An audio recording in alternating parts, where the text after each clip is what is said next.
अध्याय 17। चैन के साथ सूखा टुकड़ा उस घर की अपेक्षा उत्तम है जो मेल बलि पशुओं से भरा हो, परंतु उसमें झगड़े रगड़े हों। बुद्धि से चलने वाला दास अपने स्वामी के उस पुत्र पर जो लज्जा का कारण होता है प्रभुता करेगा और उस पुत्र के भाइयों के बीच भागी होगा। चांदी के लिए कुठाली और सोने के लिए भट्टी होती है, परंतु मनों को यहोवा जांचता है।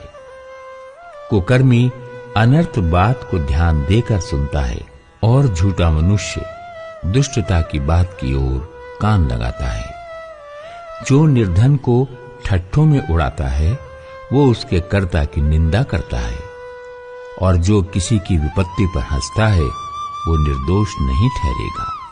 बूढ़ों की शोभा उसके नाती पोते हैं और बाल बच्चों की शोभा उनके माता पिता हैं। मूढ़ के मुख से उत्तम बात फबती नहीं, और इससे अधिक प्रधान के मुख से झूठी बात नहीं फबती। देने वाले के हाथ में घूस मोह लेने वाली मणि का काम देता है। ऐसा पुरुष जिधर फिरता उधर ही उसका काम सफल होता है। जो दूसरों के अपराध को ढांप देता वो प्रेम का खोजी ठहरता है, परंतु जो बात की चर्चा बार बार करता है वो परम मित्रों में भी फूट करा देता है।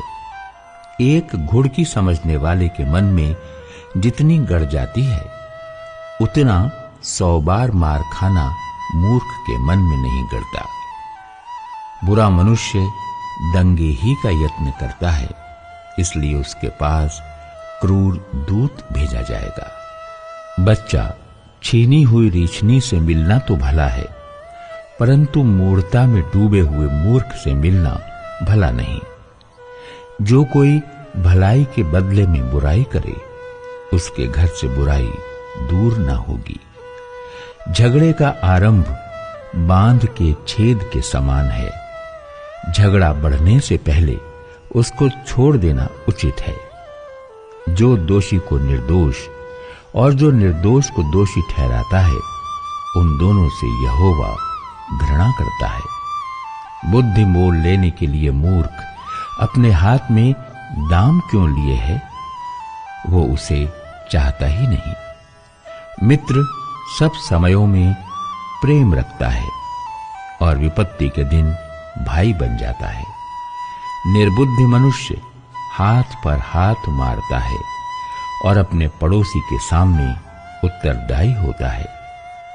जो झगड़े रगड़े से प्रीति रखता वो अपराध करने से भी प्रीति रखता है, और जो अपने फाटक को बड़ा करता वो अपने विनाश के लिए यत्न करता है। जो मन का टेढ़ा है उसका कल्याण नहीं होता, और उलटफेर की बात करने वाला विपत्ति में पड़ता है।